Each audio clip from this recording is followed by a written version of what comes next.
Dear students, myself doctor रूपी शुक्ला। मैं बच्चों आज आपको गालक, धातुमल, निस्तापन और भर्जन इसके बारे में मैं बताऊंगा। गालक को अंग्रेजी में फ्लक्स, धातुमल को स्लैग, निस्तापन को कैल्सिनेशन और भर्जन को रोस्टिंग कहते हैं। बच्चों ये गालक क्या है? बच्चों जो गैंग होता है, गैंग माने अशुद्धि, हमारे अयस्क में ओर में जो गैंग रहता है वो ऐसा गैंग होता है कि वो सॉलिड फॉर्म में ही रहता है।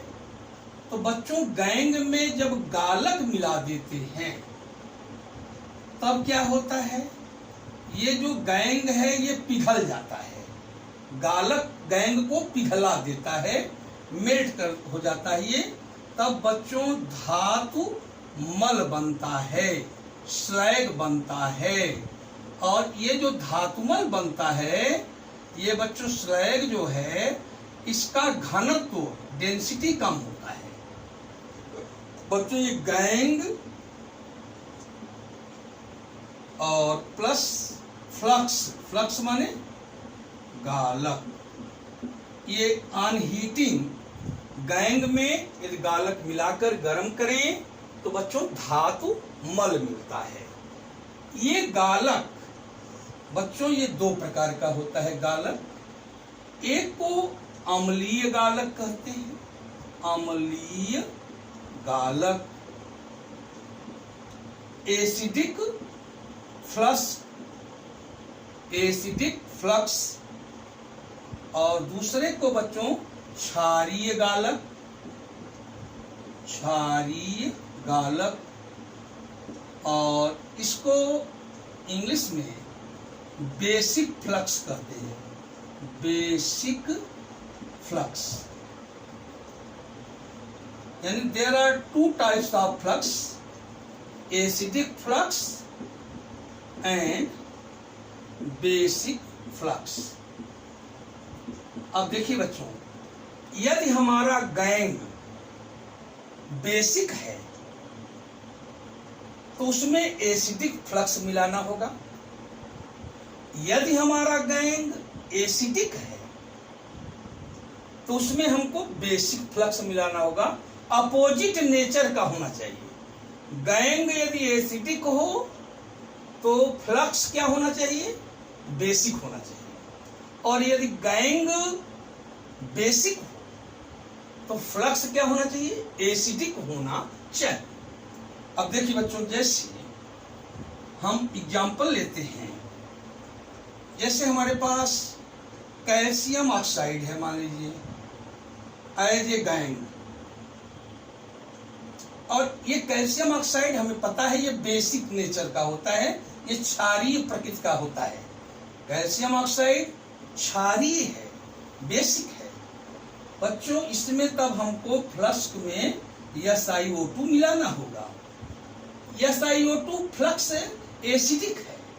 बच्चों ये एसिडिक फ्लक्स है, एसिडिक फ्लक्स। इसकी हिंदी क्या होगी, अम्लीय गालक। और बच्चों एक CO क्या है, बेसिक गैंग, बेसिक गैंग। तो दोनों मिलकर क्या बनाएंगे, कैल्शियम सिलिकेट बनाएंगे बच्चों। ये है स्लैग, स्लैग। अब इसी प्रकार बच्चों जैसे FeO ले लें, फेरस ऑक्साइड, ये भी बेसिक गैंग है। और तो SiO2 लेंगे तो क्या होगा, ये एसिडिक फ्लक्स है। तो बच्चों क्या बनेगा, FeSiO3, ये स्लैग बनेगा। तो ये दोनों उदाहरण हो गए आपके कि यदि बेसिक गैंग है तो एसिडिक फ्लक्स हो जाएगी। अब देखो बच्चों, कभी कभी क्या होता है कि जैसे हमारा गैंग SiO2 है, ये खुद गैंग का काम कर रहा है, तो ये एसिडिक गैंग हो गया, एसिडिक गैंग है ये, एसिडिक गैंग। तो बच्चों तब इसमें फ्लक्स का हमको बेसिक मिलाना होगा, यही मिला दिए CaO ये वाला, तो ये क्या कहलाएगा बच्चों, बेसिक फ्लक्स। अब ये फ्लक्स को बोला जाएगा बेसिक फ्लक्स। अब तब ये भी वही यही चीज बनेगा, CaSiO3 कैल्शियम सिलिकेट, ये स्लैग बनेगा धातु मल। ऑन हीटिंग ये प्रोसेस होंगे। तो आपने क्या देखा, यदि गैंग एसिडिक तो फ्लक्स बेसिक, यदि गैंग बेसिक तो फ्लक्स एसिडिक होगा। तो ये था बच्चों गालक और धातुमल के बारे में। अब हम आपको निस्तापन के बारे में और भर्जन के बारे में बताना चाहेंगे। प्यारे बच्चों, चाहे निस्तापन की क्रिया हो या भर्जन की क्रिया हो, ये दोनों क्रियाएं परावर्तनी भट्टी के अंदर कराई जाती है। परावर्तनी भट्टी, इसको रिवर्बेरेटरी फर्नेस कहते हैं, रिवर्बेरेटरी फर्नेस,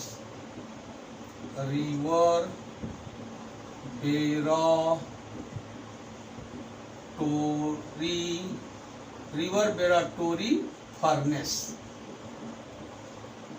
बच्चों यह एक विशेष प्रकार की भट्टी होती है जिसमें अग्निशः ईंटें लगी रहती हैं। तो इस भट्टी में बच्चों निस्तापन में क्या करते हैं, जैसे हमारे पास कोई अयस्क है, सपोज कीजिए हमारे पास कैल्शियम कार्बोनेट है, तो हम इसको हवा की अनुपस्थिति में, in the absence of air, वायु की अनुपस्थिति में इसको गर्म करेंगे। तो नतीजा क्या होगा, ये CaO में बदल जाएगा और कार्बन डाइऑक्साइड गैस बनेगी। तो इस क्रिया यहां कहेंगे कौन सी क्रिया हुई, निस्तापन। प्यारे बच्चों, अब जैसे मान लिया ये है बॉक्साइट, Al2O3 2H2O, ये और है बॉक्साइट और, जब इसको भी गर्म करेंगे in the absence of air, तो ये वाटर मॉलिक्यूल्स निकल जाएंगे, ये एनहाइड्रस एल्यूमिना में चेंज हो जाएगा और बच्चों वाटर वेपर्स बन के उड़ जाएगा। तो यहाँ दोनों जगह आप क्या देख रहे हो, ये कैल्सिनेशन की क्रिया हुई। और रोस्टिंग में क्या होता है बच्चों, अच्छा कैल्सिनेशन में और भी बहुत से प्रोसेस होते हैं, जैसे हाइड्रोक्साइड है तो वो भी ऑक्साइड में चेंज हो जाएगा। बच्चों भर्जन रोस्टिंग में क्या होता है, ये भी हमारी परावर्तनी भट्टी में ही कराई जाती है, लेकिन in the presence of air, in the presence of air यानी वायु की उपस्थिति में होती है। तो आप बच्चों देखिए रोस्टिंग में कौन कौन से चेंजेस संभव हैं। रोस्टिंग प्रोसेस में जैसे मान लीजिए सल्फर है हमारे पास अशुद्धि के रूप में, इम्प्योरिटी, तो ये ऑक्सीजन की उपस्थिति में ऑक्सीजन से क्रिया करके सल्फर डाइऑक्साइड गैस बना करके चिमनी द्वारा बाहर निकल जाएगा। यदि आर्सेनिक है इम्प्योरिटी के रूप में, ऑक्सीजन से रिएक्ट हो करके आर्सेनियस ऑक्साइड बना करके ये भी बाहर निकल जाएगा। अब देखिए बच्चों ये हो गया, यानी ये परिवर्तन होते हैं। साथ ही साथ यदि मान लीजिए कॉपर पाइराइट है, मान लीजिए CuFeS2, ये सल्फाइड और है, ये ऑक्सीजन से रिएक्ट होकर के ऑक्साइड में बदल जाएगा, Cu2O plus FeO plus SO2। तो यहाँ पे बच्चों मुख्य उद्देश्य क्या है, भर्जन क्रिया का जो मुख्य उद्देश्य होता है, मेन एम क्या है, सल्फाइड को ऑक्साइड में बदलना, सल्फाइड को ऑक्साइड में परिवर्तित करना, यही हम भर्जन क्रिया के द्वारा कराते हैं। अब जैसे अभी मैंने बताया कॉपर पाइराइट है, या जैसे मान लीजिए जिंक सल्फाइड है, जिंक ब्लेंड, इसका ऑक्सीजन से रिएक्ट होगा तो ये जिंक ऑक्साइड बनेगा, सल्फर डाइऑक्साइड गैस बनेगी, ये गैस बनेगी। ये रिएक्शन बैलेंस नहीं है, आप बैलेंस कर सकते हो ऐसे, दो दो यहाँ 3 कर दें, यहाँ पे 2 कर दें, बैलेंस हो जाएगा। ये भी बैलेंस नहीं है, इसको 2 कर दें तो यहाँ 2 हो जाएगा, 2 1 3, यहाँ पे 2 2, यहाँ पे 2 कर दीजिए। 1 मिनट, Cu2 पहले यस में बदलेगा, Cu2s में, और ये बच्चों 2FeS में बदलेगा, Cu2s + 2FeS एंड 2SO2। तो बच्चों ये 2 कर लेंगे। उसके बाद Cu2s किसमें चेंज होगा? देखिए बच्चों, Cu2s ये ऑक्सीजन से रिएक्ट हो करके Cu2O में चेंज हो जाएगा, Cu2O + SO2 गैस। तो इसको भी आप बैलेंस कर सकते हैं, 2 2 3 2। बच्चों ये क्यूप्रिक सल्फाइड क्यूप्रिक ऑक्साइड बदल जाएगा। इसी प्रकार फेरस सल्फाइड है ना, ये भी ऑक्सीजन से रिएक्ट हो करके फेरस ऑक्साइड बनाएगा।